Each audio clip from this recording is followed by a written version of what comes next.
Hello, everybody. It's Wednesday, September the 3rd, 2025. A few days ago at the United Nations, they were celebrating, if that's the right word, or at least marking International Day Against Nuclear Tests. I'm guessing most of you don't know that because most of us don't follow the United Nations very much anymore. Today, we are looking nostalgically back at a time when the United Nations was much more centrally involved in our lives and in the lives of the world, and particularly in focusing on global conflicts.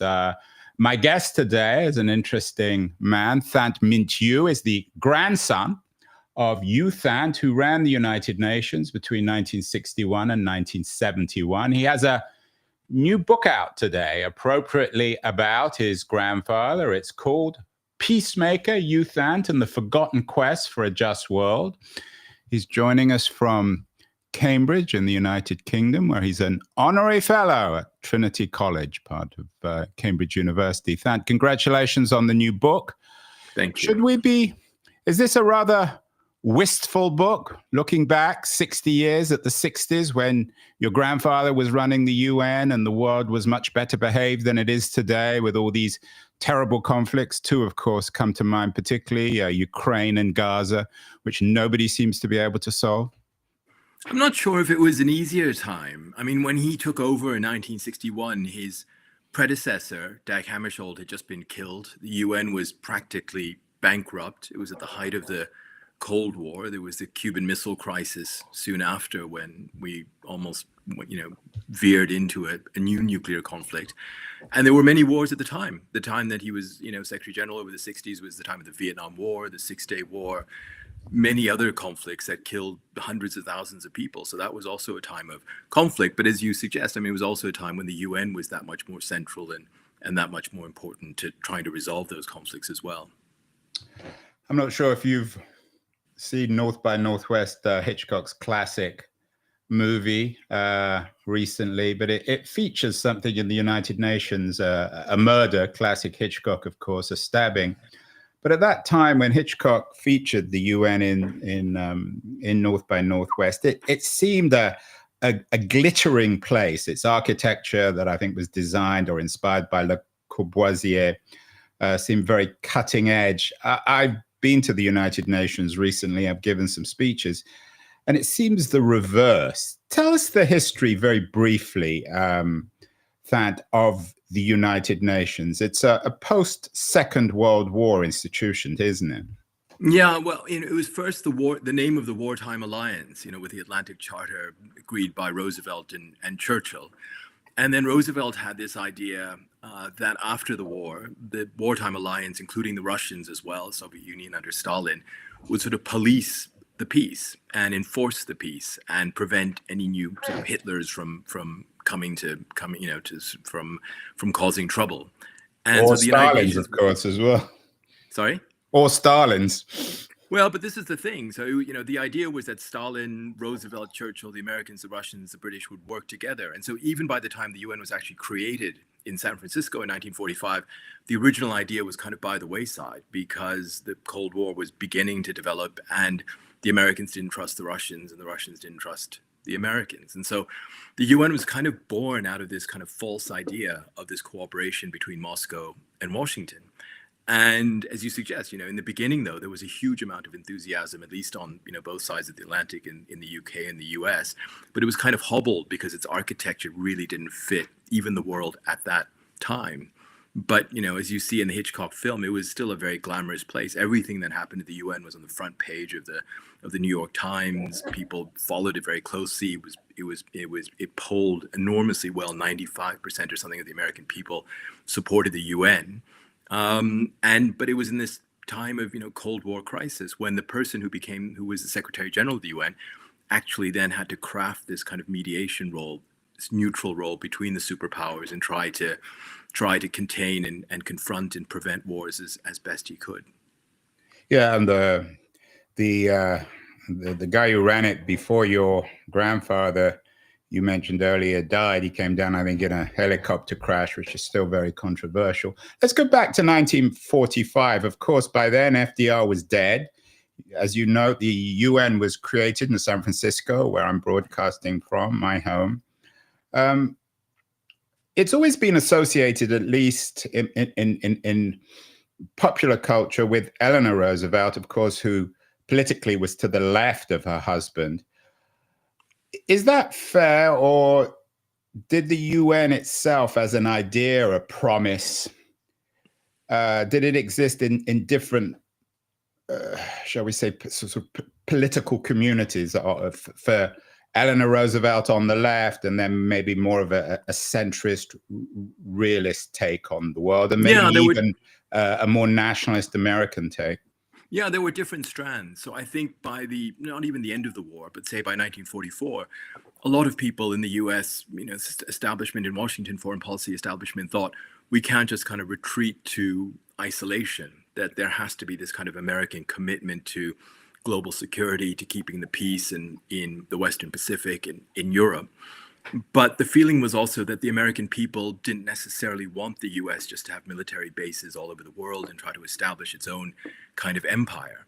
But that, having this global organization committed to peace was something that the American public might buy into, and that, the establishment of that kind of institution would be something that the Senate would ratify. And so it was this kind of, not compromise, but it was this kind of mix of both a very realist kind of sense that if we're going to have peace in the future after the end of the Second World War, the US is going to have to be involved on a global scale for the first time. But that the best thing that the thing that the American public and the American, sort of political establishment would accept would be not just an American empire that would do this, but America as part of this global organization. So there was that. And then there was this feeling, I guess, by Eleanor Roosevelt, FDR himself, and many others, that part of the cause of World War II was the economic situation in the 1930s, the Depression and everything else. And so alongside this kind of idea of the big powers policing the world was this idea of a kind of New Deal for the rest of the world, that there would have to be global cooperation on economic and social issues to try to prevent the kind of context that set off World War II from happening again. You're talking about, it's a perfect headline actually for this conversation, a New Deal for the rest of the world. Is that your term, or did Eleanor Roosevelt actually use it, and other perhaps UN idealists, did they actually describe it as a New Deal for the rest of the world? I don't know if they used that exact phrase, but it was more or less the kind of thinking that sort of model of big state kind of welfare that was seen to have worked in the US was something that could be extended, and that there had to be programs to make sure that people in all over the world had lived better lives, both in terms of protection of their human rights, but also in terms of their economic circumstances and everything else. Eleanor Roosevelt was very much involved in drafting the UN's human rights declaration. But she wasn't that involved in the planning of the UN per se. I think a lot of the planning of the UN then came down to compromise, sort of negotiations between the Russians and the Americans. The Russians wanting a much leaner organization where they would kind of carve up the world with the British and the Americans and maybe a couple of other countries. Whereas again, on the American side, there was this kind of mix of views in terms of exactly what the UN was going to be. Yeah, it's a fascinating moment in world history. I want to talk about decolonization and the European powers as well. But is it arguable, Thant, that the UN was poisoned at birth because just at the time, or just before the creation of the UN, the United States, of course, had dropped 2 nuclear bombs on Japan? How did that square with the idea of a global organization, a supposed New Deal for the rest of the world? I'm guessing there were many people around the world, particularly in Asia, who were scratching their heads and thinking, how can the Americans be the ones who are pioneering this new international organization? I think when they were thinking about this, in negotiating it between Washington and to some extent London and certainly Moscow, this was still, 1944, 1945. Hitler was in his bunker. The Americans were still, on the approach to mainland Japan. And at the core of their thinking was, at the end of this world war, after tens of millions of people had died, the number one thing this new organization is going to have to do is prevent another world war. And then the way you do that is to make sure that Germany and Japan kind of are kept down, and that any other new aggressive power that emerges or tries to emerge is immediately kind of dealt with. And in 1945, planners in the Pentagon, State Department, they were talking about UN Air Force bases kind of encircling the globe, where both the Americans and the Soviets would jointly have fighter bombers. Smaller countries would help with factories that would produce bombs for these planes. And anytime some new power tried to kind of come up and challenge the world order that had just been established by the UN, that these bombers would go into action and sort of bomb those countries. So it was meant as something different from the League of Nations, which had existed before. It was meant to be this tough enforcement body. But as you suggest, so a sort of a reverse, the reverse of Doctor Strangelove, yeah, the opposite, turning Doctor Strangelove on its head. And then, but as you suggest, it was kind of, it wasn't stillborn, but from at its infancy in 1945, it was already looking pretty anemic, because that idea of a Soviet American kind of condominium at its core, again, had kind of fallen by the wayside. It wasn't going to work with the start of the Cold War. So no one knew exactly what the UN could be. But again, there was a lot of hope, because a lot of people thought, we millions of people have died, and for what? It's not going to be. We don't want to go back to the kind of balance of power politics that have led to 2 world wars. We need something different. I think that was the public feeling at that time. And so the UN has always been this in this evolutionary kind of state. It's always had different incarnations. It's always had to try to feel its way through. And in the 1950s and 60s, it developed things like peacekeeping, which hadn't existed before, and which hadn't been kind of thought about by people like Roosevelt, who founded it. Yeah, and of course, the ghost behind all this is the collapse of European power in the world, the dissolution, or that didn't happen in 1945, of empire, beginning in South Asia, extending to East Asia, and then Africa. Obviously, the collapse of Germany, and the increasing marginalization of the French and the British. So at the same time that the UN was being created, you had this fundamental restructuring of power in the world. Obviously, the global, this new global competition between the United States and Russia, which we call now the Cold War.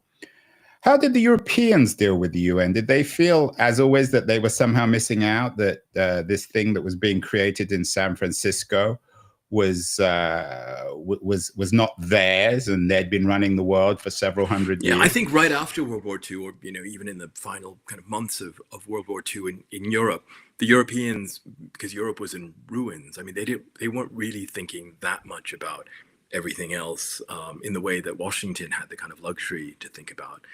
At the same time, I think the instinct on the part of the Dutch, the French, the British, was that after the war, they were going to hold on to their empires as best they could. And in that way, they didn't foresee at all how quickly they were going to have to give up these empires, and how that would transform the UN, right? So the UN in 1945, when it was created, was 51 countries, overwhelmingly countries from the Americas and also Europe. By the late 1950s, there was a near majority of countries were from the newly kind of independent countries of Asia and Africa. And that wasn't just a kind of accidental thing. And in a way, the UN played a really important role in creating the framework into which these newly independent countries could become part of the new world order. And they themselves really put an enormous amount of hope in that UN structure as something that could both guarantee their independence and give them a place at the table in terms of structuring the world to come. And they were, really enthusiastic, but also really impatient in terms of wanting to remake the world post empire. We, in the West, sitting in the West, we tend to think of 20th century history as the history of World War I, World War II, Cold War, post-Cold War. But as you were saying, I mean, for most of the people in the world, the history of the 20th century is the history of empire and then post-empire. And the UN was a big part of creating that kind of post-imperial world. And of course, you, Thant, the subject of your wonderful new book, is part of that. We're going to come on to that in 1 second. But before we get there, we do shows. There are always quotes from Churchill. Sometimes they're made up, but he seems to have understood the world very in his own sort of uniquely Churchillian way. I can't think of anything that Churchill said about the UN, or for that matter, de Gaulle, the two giants of Europe who emerged from the Second World War. Was that because Churchill himself was indifferent to the UN? Yeah, what was his take on it? I mean, certainly he didn't have the kind of enthusiasm or the kind of interest in the UN in the way that the Americans and Roosevelt and even later Truman had. I think he was thinking much more, well, both about empire, but also about Europe. And he had put a lot of proposals forward about a future Council of Europe after World War II and everything else. And he was very preoccupied by the situation in Eastern Europe and with the Russians after the war as well. So he kind of went along with things because Roosevelt was pushing so hard. He wanted, obviously, for the British to have a seat at the Security Council table. He was the one who persuaded the Americans to include the French as well, because he wanted a fellow Western European imperial power on the UN Security Council as a permanent member. But you're right. I mean, the sense that I have, looking back at the records from that time, is that the European powers they didn't really see exactly what the UN was going to do for them. Having said that, there were people in the British kind of imperial world, like Jan Christian Smuts, the Prime Minister of South Africa and the kind of father of the apartheid state there, who thought that the best way to preserve the British Commonwealth with the white dominions and the UK at its core was through this kind of global organization. So there was some thinking that maybe the UN could be good for empire, but I'm not sure that was really thought through even back in 1945. And of course, Churchill was a notorious racist. Thought, I think, people of darker skin were inferior to white-skinned people. And other groups he thought were perhaps superior, like the Jews. So it's another subject, maybe another book. Let's get to your grandfather, Thant. So tell us where he was in 1948 or 1945 as this UN was coming into being. He was in a country called Burma, that we don't even call Burma anymore. So a very foreign world, a very distant kind of moment in I mean, you can history. call it Burma. I still call it Burma. You can call it Burma, although officially now it's called Myanmar, and we'll talk a little bit more about that later in the show too, in your own involvement in Burma/Myanmar. But for the moment, let's just call it Burma. Had been, and your grandfather. It had been an independent kingdom for centuries, and then came under British domination. It was annexed to the British Indian Empire. So when my grandfather was born in 1909 in Burma, Burma was a province of India, the same as Bengal or the Punjab, for example. And he grew up in a small town in Burma. His family had been really well-to-do, one of the richest families in the area, a landowning family.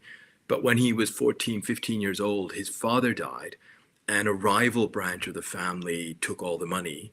And his mother was left with him and his three younger brothers almost penniless. They had a little wooden house in this remote town, but nothing else. And so he had to give up his dreams of a university education and maybe joining the elite Indian civil service, and instead became, after just a couple of years in college, he became a school teacher in that town. And in 1945, he was a school teacher. He was the headmaster of the little school in that town. But he was dreaming of the rest of the world. He was reading every newspaper and magazine that he could subscribe to from London and Calcutta. These things came by steamship once a week. He was reading English books. He was translating English books. He was writing an op-ed, not an op-ed, but an opinion column for a local paper in Rangoon. And when he was 39 years old, almost 40, he decided for a midlife career change. And he left his job. Which was, in those days, this is not the Silicon Valley of the 2020s. In those days, that was a tricky business. And, almost 40 then was, probably close to life expectancy at that time in Burma. But he left, and Burma was just becoming independent. He joined government service and rose up through the ranks. And by 1957, August 1957, he found himself the new Burmese ambassador to the UN, living in Midtown Manhattan and at the very center of this new global politics. He could have been in North. He could have been one of the people in the back of that scene. Maybe you could have subtitled the book not The American Dream, but The Burmese Dream. It's a remarkable story. most of our audience might have some familiarity with Burma before the war because of the famous Orwell essay. Orwell happened to be in Burma at the same time your grandfather was growing up. What was, and of course, Orwell's essay on killing an elephant is one of the most, I think, moving and profound confessions, I guess, of an imperialist, a colonialist. What was your grandfather's take on the British? I think he was, he in one way he was very anti-colonial. By the 1930s, he thought colonialism was something that should end, that Burma should have self-determination, maybe independence one day. I don't think he thought, well, he said later he didn't think it would come as quickly as it did. But he also saw himself as kind of a pragmatist and someone who didn't like radical politics. And so a lot of people around him saw themselves as kind of in league with the Japanese and were excited about fascism. Some were excited about communism. But he warned in his opinion pieces back in the 1930s that the Burmese should be really careful of these things. And even though colonialism was a bad thing, the best would be, kind of a steady and thought through transition out of colonialism. So I think that was his general take. I think once Burma was independent, I think he was part of that generation of leaders in Asia and Africa that really then felt that colonialism should end everywhere. And that became a big part of his agenda once he arrived in New York. But the Japanese did they invade Burma during the war? So the Japanese, they invaded, and actually Burma was the site of the biggest kind of land battles in Asia in World War II, or some of the biggest battles. And so it was where a Japanese army, sort of was fighting. It was the longest British retreat ever, I think, in modern British history. It's like 2,000. Is that bridge over the River Kwai? Yeah, no, that's on the Burmese, all the movie references. Thai border. And so the Japanese took over, and then they pushed all the way into Manipur in what is today Northeast India. And so you have all these battles like Kohima, Imphal, Mandalay that turned the tide against the Japanese on the mainland there. And that was the Japanese against, I think, almost 1 million allied troops. It was British, Gurkhas, Indians, Burmese, American Air Force, Canadian Air Force, and others. It's sometimes called the Forgotten War because we don't remember it as much as some other theaters in World War II. But Mountbatten was the head of the overall command there in 1945. So probably pretty incompetent. The Japanese, of course, did a remarkable job in making European colonizers palatable, didn't they? Well, the Japanese were, brutal in many places, especially places like China, Philippines. In Burma, it was much more of a mixed record because they came in and they propped up a local partisan force headed by General Aung San, who was the father of Aung San Suu Kyi, who became the Nobel laureate and head of the Burmese government a few years ago. So like in Indonesia, they're seen in a mixed way because they weren't particularly kind of brutal to the local population in the way they were in some other places. And they're seen as having helped these partisan groups that later became the nationalist armies that took power after the British, and in the Indonesian case, the Dutch left. Well, let's get back to your grandfather. Last heard he was in Manhattan in the late 50s. Your book is called Peacemaker, You, Thant, and the Forgotten Quest for a Just World. He sounds a remarkable man. He must have had relatively hard knuckles, Thant, though, didn't he? I mean, to do what he did, even just to become the Burmese ambassador at the UN was a remarkable achievement. And then to go from that to running the UN was another remarkable step. I assume was he a good schmoozer? Was he politically savvy? What was his great skill, his superpower? I guess it was three things. I mean, one is that in British Burma, he had grown up in a multicultural world, right? Even in his little town, there were English people, there were Indians, there were Burmese people. And so I think he had a sense of this, he had this kind of cosmopolitan background in a way that maybe people say at the heart of the Washington establishment or the London establishment at that time didn't have. So one is, he was used to dealing with lots of different kinds of people from different backgrounds. In New York, he quickly developed this reputation as the guy who could get along with everyone. Burma was a neutral country in the Cold War, so that helped. But even when he led the charge, for example, amongst these newly decolonized countries against the French position in Algeria, they were fighting a really bloody war in Algeria. Even when he led that charge, he still got along with the French and was on good speaking terms with the French ambassador. So he developed this reputation as being someone who was a smooth operator in that way, got along with everyone. And then I guess he was someone who was really self-confident, as you suggest. I mean, someone who comes from the small town. Within 10 years, he's doing all this politics, and I don't think he ever looked back. I don't think. I mean, I'm sure he had moments of self-doubt, but he never showed it. And to some extent, it was extraordinary. But to some extent, you know, he was part of this generation, this wave of men, some women from these countries in Africa and Asia who came to places like New York for the first time, you know, being on the international stage, and really transformed the UN in particular. Was he an ideologist of the UN? Did he really believe that it could replace the great powers? I think so. And I think they had to, because what else did they have, right? If you're a small country like Burma, and this was the case for Ghana, it was the case for Indonesia, it was the case for a lot of these countries. You know, if you're independent, what does that really mean, right? The British have said you're independent. But unless you have this framework into which you become independent, it doesn't really mean that much, right? And this is what they were most fearful of, that they would be granted some kind of nominal sovereignty, but but the British or the French or the Dutch, whoever else, their companies still control the local economies. They could send troops in and interfere, overthrow governments at will.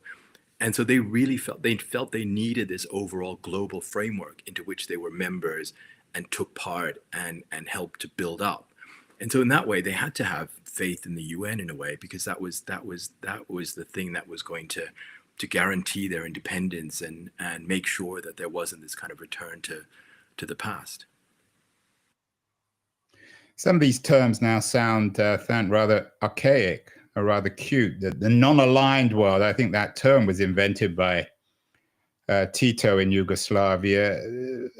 Were those terms real? Did people use them and actually think that that would change the world? I assume that your grandfather was a believer in non-alignment, and his period running the UN was one where the non-aligned world had a much greater voice than they do today. Absolutely. I think for some, you know, for these countries like Burma, the idea of not choosing or not having to choose to be either in the Soviet camp or in the American camp was central to their foreign policy. But it kind of went beyond that, right? Their thinking was, the whole point of the UN is that we shouldn't go back to the politics of pre-World War II, which led to World War II, of countries being in different camps and different big powers kind of competing with each other. That, you know, we've managed after, you know, 10, 20, 30 years of struggle to become independent.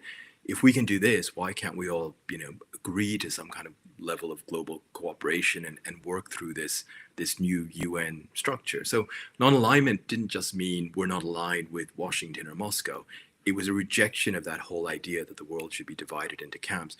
And it wasn't just a kind of, you know, idealistic thing of, wouldn't that be nice if that happened?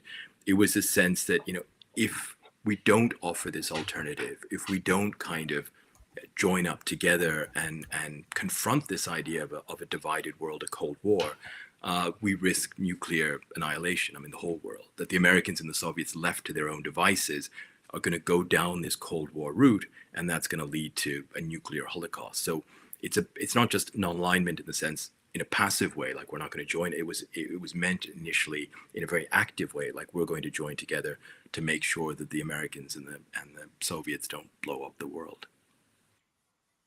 How much of all this, Thant, was just happy talk? People like your grandfather clapping each other, and people like him clapping each other on the back and celebrating their own non-alignment while the real world moved on. You mentioned the Cuban Missile Crisis, but that was resolved not by the UN, but by Kennedy, Jack Kennedy and his brother Bobby Kennedy and Khrushchev. It had, my understanding at least, maybe correct me if I'm wrong, it didn't have much to do with the UN. Meanwhile, we did a show a couple of weeks ago on Robert McNamara by Philip and William Taubman, McNamara at War, this period where America became embroiled in a catastrophic war in Vietnam, which I don't think the UN controlled or had any way of controlling. I recently saw Apocalypse Now Francis Ford Coppola's deeply apocalyptic take on the Vietnam War. So what, coming back to the 60s, to this period where your grandfather ran the show, what can the United Nations and your grandfather claim to have actually done to change the world, to make it a more peaceful even by place? that point, I mean, what the UN had done was provide this framework for decolonization, right? So it had become, for the first time in human history, an organization that included most of humanity, right? Not just the Western power. So it was that for the first time. It was a near majority of these newly decolonized countries in the UN. Just to jump in here, I mean, with or without the United, some people might argue, with or without the United Nations, there would have been decolonization because the European powers were weak. The Americans were against colonization. And everyone around the world was waking up to the fact that there was no reason why these Europeans, especially after the Second World War, should be running them. So even if the United Nations hadn't existed, you would have had decolonization. Well, you would have had something, but it's not clear what it would have been. I mean, it could have been, like, look at the Dutch. I mean, in Indonesia, they kind of held on as long as they could, and it was the UN. I mean, the UN meaning different powers under pressure, maybe from some of the smaller states acting in a certain way. But without that UN framework, what would it have been? I mean, Burma might have been part of the Commonwealth. Some countries might have been still kind of attached to France in different ways. I mean, the UN meant that these countries were at least nominally equal, and that gave them a certain boost. But you're right. I mean, what does that really mean when it comes to hard power stuff? What does it really mean when countries like America might go in and invade a country or do something? But the Cuban Missile Crisis, I think, is a really interesting example of what was possible, at least at that time. And it's one of the reasons I wrote this book is because I was looking into the archives and looking at the records that have been declassified and everything else. I was really struck by how important the role of my grandfather in the UN was, and the way in which, or the extent to which, it's been almost completely airbrushed out of history. It's there now in the documents. Interesting. Yeah.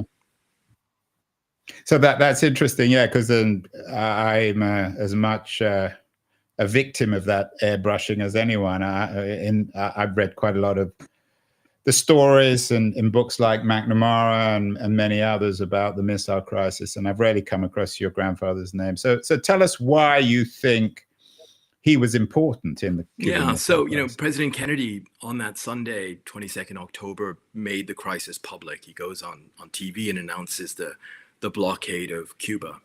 Over the next 24 hours, my grandfather was in deep consultation with these non-aligned countries, with leaders like Nehru and Nasser and Nkrumah in Ghana, as well as their ambassadors in New York. And even though he had no mandate, he had no authorization from the Security Council or anyone else, he decides he's going to intervene in this crisis.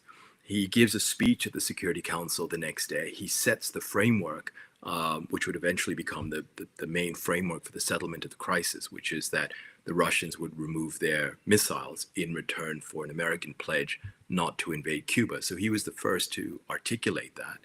He was intervening explicitly, not just as Secretary General of the UN, but as UN Secretary General, who was representing these non-aligned countries.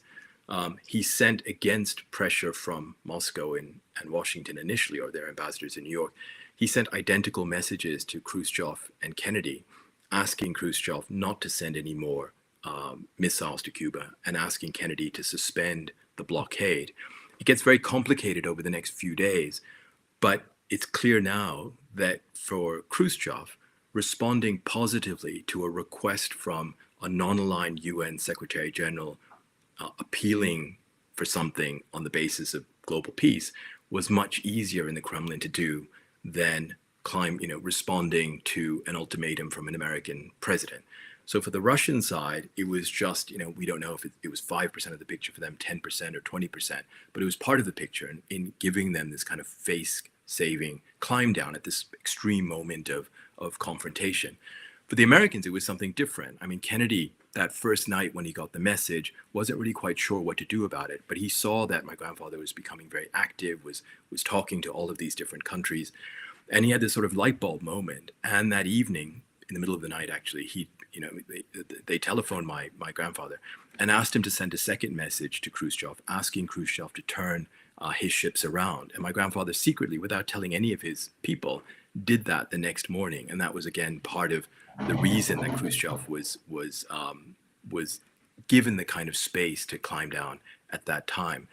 But if you listen to the audio tapes of the ExComm, the Kennedy's executive committee that was set up to deal with the Cuban Missile Crisis with his top advisors, on several occasions when they're pushing him to invade Cuba, not today, not tomorrow, but today, it's something you have to do, President Kennedy, he pushes back by saying, we have to wait for U Thant's diplomacy. So for Kennedy also, he was using my grandfather and his intervention as a way to create time for himself as well, to find a diplomatic way out of this crisis. Again, there are many other things that happened those days. My grandfather also went to Havana at a time when Castro didn't have his hands on the trigger, but could cause lots of problems that could escalate the crisis. He could shoot down an American plane, for example, and that might have triggered something that might have eventually led to a nuclear confrontation.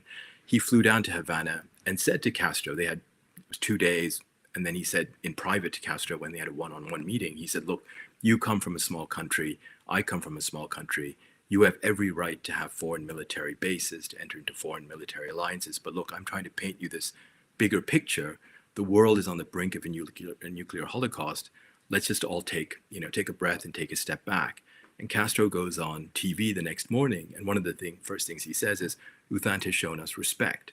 And so for Castro as well, responding positively to U Thant becomes much easier than responding to an ultimatum even from Khrushchev and also for Kennedy. So his role was about creating that space for all three to find a way out from that extreme moment of tension, and then begin actual talks on the settlement and then the verification as well, which went on for weeks, in which he mediated directly between Soviet and American representatives in his office at the UN.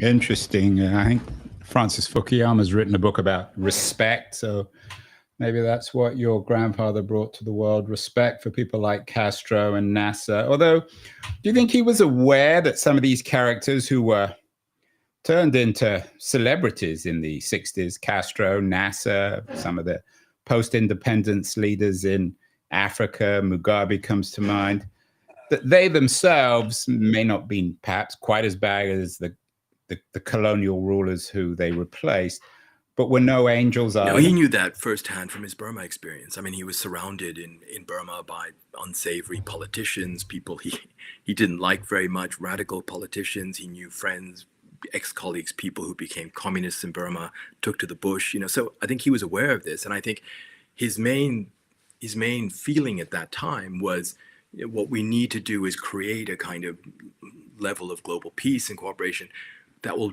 de-radicalize politics in these, or help the emergence of less radical politics. It's not going to be democracies. It's not going to be kind of automatic kind of heaven on earth in these countries after colonialism, but the opposite, sort of pushing them into a corner, pressuring them, invading their countries, is only going to make things worse. I think what he wanted to see himself as was as a bridge between those countries and the West. And at heart, he was very pro-Western. He liked the West. He liked London. He liked living in New York. He wanted to be friends with the Americans. And he thought there was no reason, if Burma could be friends with Britain after independence, there was no reason why other decolonized countries couldn't be friends also with the West. And so I think later he became much more frustrated and cynical about that. But I think in the early 60s, especially under President Kennedy, for example, he really thought there was this possibility of a good relationship with America as the big Western power and these new countries in what was then called the Third World. Thant, you wrote an interesting piece in The Economist in June of this year as the United Nations turned 80. You argued that it should be retooled for a less, what you called, internationalist age, and it needed to focus on just trying to confront war. In very brief terms, what's happened to the United Nations since your grandfather left the stage? Not just your grandfather, but since 1971 when he stepped down. Why has it become such a marginalized and in some ways rather laughable organization? It was a mix of things. So in a way, I mean, my grandfather's time was a turning point. I mean, one of his big, you mentioned Vietnam before. I mean, one of his central kind of focuses, he called it an obsession, was the Vietnam War and trying to find a way in which to stop the Vietnam War. He became a focal point for a lot of the campaigning around, ending the bombing of North Vietnam, and he was trying both secretly but also openly to find a negotiated solution. There's a lot more we can say about that, but he was, he had this strange relationship with Lyndon Johnson at the time, kind of strangely intimate in some ways. I think everyone had a strange relationship with LBJ. That's the norm. And LBJ, I mean, this goes to show how different the UN was in those days from now. I mean, LBJ would just make surprise visits to his office, giving him 5 minutes notice to send someone down to welcome the president of the United States, and spend 2-3 hours with him in his office to talk about things, even though they grew. Did they do a lot of talking? I'm guessing it was LBJ lecturing your grandpa. It was strange because I think for LBJ, in a way, U Thant was probably the one foreigner he used to see regularly. And so in a way, as a politician, he also kind of wanted to know, in a lot of these meetings where I've seen the transcripts or heard the audio, cabinet meetings and stuff, when they're talking about different things and McNamara is saying something and Bundy's saying something else, one of the first things that LBJ sometimes says as a question is, what would U Thant say, or how would he react to this? So in a way, he was this kind of exotic foreign diplomat person, and he wanted to know what his views were, because at that time, 1967, 68, my grandfather was polling as one of the 5-6 most popular men in America, so he had a certain political weight as well. Incredible. I bet he polled higher than Richard Nixon, who of course he was higher than Nixon and Reagan during that one poll in 1968. But to answer your question, I mean, I think Vietnam was a turning point because he decided he was going to challenge the Americans, and because he was able to challenge the Americans and survive politically as long as he did, America went from seeing the UN as an easy instrument they could use whenever they wanted to seeing something that really could cause problems for them politically, even at home as well as abroad. And so I think that initial enthusiasm for the UN took a different turn, especially when Nixon and then Kissinger kind of came to power by the late 1960s, early 1970s. So you're I wouldn't say you're blaming the US, but you're seeing the US centrally in the decline. Well, because they were the founder, they were the the parent of the organization. Yeah. So the withdrawal of kind of that American enthusiasm was important. But there were many other factors as well. You had in these third world countries as well, a lot of radical governments, other governments, sometimes very unsavory governments. But the main thing was you had a new generation of leaders there that were not as interested in being on the world stage. And so they were less invested in the UN in some way. So on both sides, there was less enthusiasm. Like who? Well, for instance, Nehru was really interested in kind of coming to the UN and giving speeches and seeing, investing in the future of the UN. He was replaced ultimately by his daughter, Indira Gandhi, who didn't feel that differently, but was not that interested in the same way as being a major figure at the UN. And Nkrumah was overthrown. Nasser was eventually, he died. Sadat was less interested, so you had Indonesia, you had Sukarno was overthrown, Suharto took over. So that whole initial post-independence generation was gone. And I think at the UN. Yeah, I was just in Kenya, Kenyatta as well. It took a while. Remarkable in the generation. 70s, you still had some of these African leaders who really looked to the UN, again, as the kind of framework, the institution that could amplify what power that they had or influence they had on the global stage. But I think the thing is that the UN went from being a kind of place of contestation between East and West to one that was primarily of contestation between North and South, between the West, the Americans, and this new, what we would call kind of global South, the third world at the time. And both kind of became frustrated, both sides. And so then what they did at the UN became more performative, it became more rhetorical. No one was really getting from the UN exactly what they wanted. And at the same time, the UN, there was a lot of mission creep, sprawling bureaucracy, lots of different mandates. So, depending on which decade you look at, there were important UN successes, peacekeeping operations, things, as well as big failures. But in general, over the past 20, 30 years, there's been this bureaucratic sprawl, this kind of lack of central purpose around peacemaking in a way. Yeah, it could have been invented by Donald Trump in his argument against internationalism. I wonder if a book has already been written on it. There's certainly a book that would be fascinating to make Israel and Palestine both the reality and the metaphor in the rise and fall of the UN. I'm guessing that your grandfather must have been intimately involved. He he ran the UN in 1967 in the war in the Middle East. What was his take, and what's your analysis of the role? After all, Israel was created by the UN. The role of the UN in the creation of the State of Israel, and then this problem of Israel and Palestine, which has been perhaps the most irresolvable and most tragic and bloody subject in world history over the last 60 years. I mean, with Israel, you're right. I mean, it was created by a UN General Assembly resolution. The other part of it, the state of Palestine, was never then established. And we've had this conflict, a legacy of the British Empire hanging over us or being with us for many decades. You're right also that, it's been such an integral part of how the UN has involved. It's the first peacekeeping operation was there. A lot of the initial mediation efforts were there. And it's been this thorn in the UN side in the sense that it's been such a divisive issue. For many of these third world, global south countries, it's seen within the framework of decolonization as this kind of last or one of the last examples of decolonization, which has been left unresolved and unfinished. And for the West, and for many countries in the US or many in the US, it's almost the opposite, that it seems like Israel has been over the decades being given unwarranted or unfair level of attention and condemnation by these same third world countries. So it's become this kind of issue of at the center of this oftentimes really acrimonious divide between North and South of the UN. I think for my grandfather, who was, he had been really pro-Israel in the beginning. And Burma and Israel had extremely close relations. He traveled there in the 1950s. He was really good friends with people like Golda Meir and David Ben-Gurion. And the 1967 war didn't caught him. He was very much involved in the diplomacy and the run-up to that. He was scapegoated by different sides because of the decisions that he took in the run-up to that war. But in the years after, in 68 to 72, when he retired, he tried different things to try to bring about a Middle East peace, and actually worked quite closely with the Nixon administration for a while.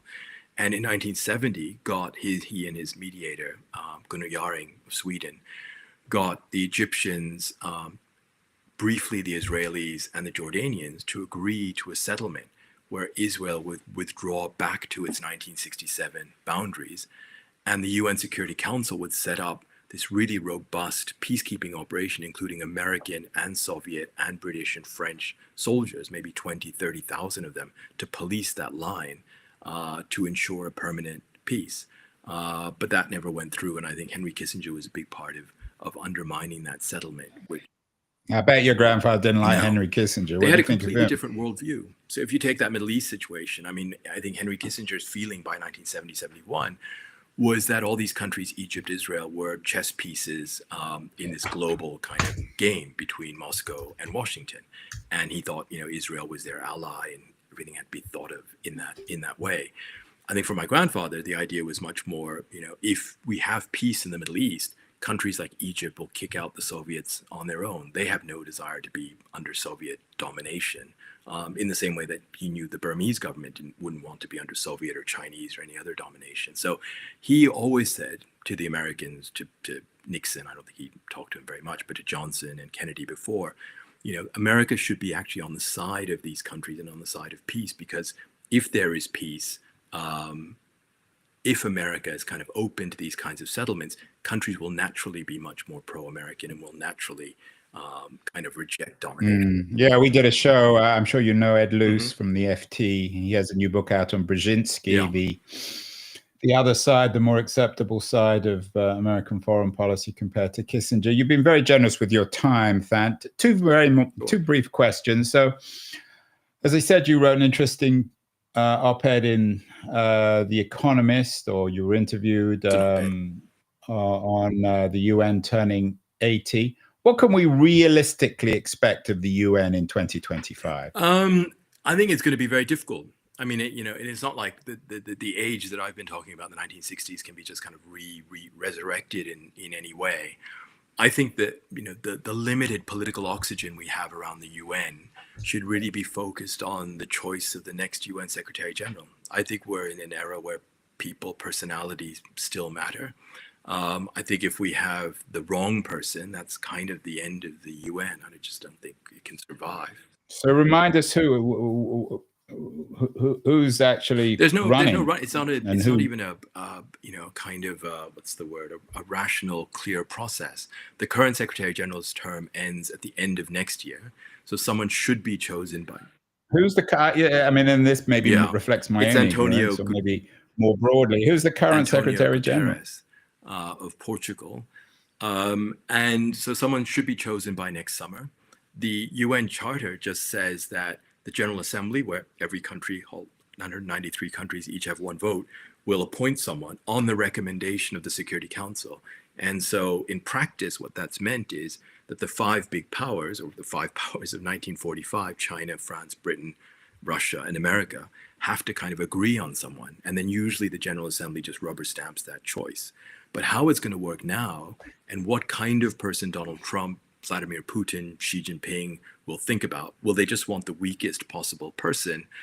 Or will it be linked to kind of China's thoughts about the UN going forward? Will Trump kind of be interested in a selection, kind of apprentice type selection process where he gets to choose someone with Putin and Xi Jinping? No one really knows. But I think that, my argument was just that out of all the different things the UN tries to do, and there's so many big issues from climate change to AI to everything else, I think we have to think really hard about where's the UN's actual comparative advantage.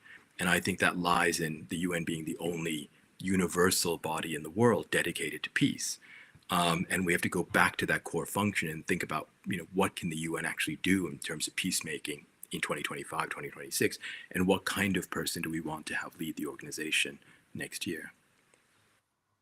Maybe it's rather they can learn from the papacy, and that, speaking of another movie, Conclave, and coming up with someone that nobody quite likes but might actually change things. And finally, you noted that you're not too keen on the new name for your country, once known as Burma, now known as Myanmar. Tell me briefly about yourself, your own experience in Burmese, Myanmarese politics, and your take on the current situation there. It's to put it politely, it's a controversial place these days. I was born outside. I was born in New York, actually, when my grandfather was Secretary General. I lived outside my entire time, but Burma was always part of my identity. I followed politics there fairly closely, but I didn't actually live there till 2010, 2011, and I had thought I left a brief period of service in the UN, went to Burma, thought I could try to help. It was in the dark days of a different military junta at the time. And I became involved in reform efforts. And for a while, things kind of went really well. And I was part of a group of people that were working with some reformist generals and some governments outside, and the administration in Washington at the time, the Obama administration, in trying to open up the country, normalize relations, and move the country in at least a somewhat freer and more open direction. And for several years, that worked really well. And I became an advisor to the president. I was involved in the peace process. But then everything fell apart. It fell apart with the extreme violence, ethnic cleansing of Rohingya Muslims in 2016, 2017, and then the military coup in 2021. So there are many reasons why all of this happened. I don't think any of those things were inevitable. But in the end, Burma took a real turn for the worse in 2021, and we've had 3-4 years of de facto kind of civil war ever since. Why do you keep on insisting it's called Burma? I mean, it's two things. One is it's just a personal. I was about 20 something when the name change happened, so it's kind of habit. It's a bit strange for me as a Burmese speaker to say Myanmar, because Myanmar is actually an adjective in Burmese. It's the same word. Burma's almost certainly a very old corruption of the word Myanmar, so it just sounds a little strange to me. I just think Burma sounds better in English. And I'm guessing if there was a stronger UN, maybe the situation in Burma/Myanmar might be a little bit more promising. I mean, the UN has to, used to have this whole stable. This is a big difference between then and now, or even the not so distant past, like under Kofi Annan. The UN used to have this whole stable of really experienced international diplomats and mediators that it could send off to different places and at least try to find a peaceful solution. And that's that's largely gone. And that's the kind of thing that, given all the challenges in the world, having an okay person as UN Secretary General and having a team of maybe 10, 15, 20 mediators and analysts to work with him or her, I don't think that should be so important. And maybe in many cases that won't make a difference, but if it helps solve just one or two wars, I think it would be a good investment. Well, Thant Myaint-U, fascinating conversation. Your new book, Peacemaker, You, Thant, and the Forgotten Quest for a Just World, is out today, the 3rd of September in the UK, and I think it's out September 9th in the US. So congratulations on the new book. Wonderful conversation, and keep well, and keep trying to make the world a more peaceful place. Thank you.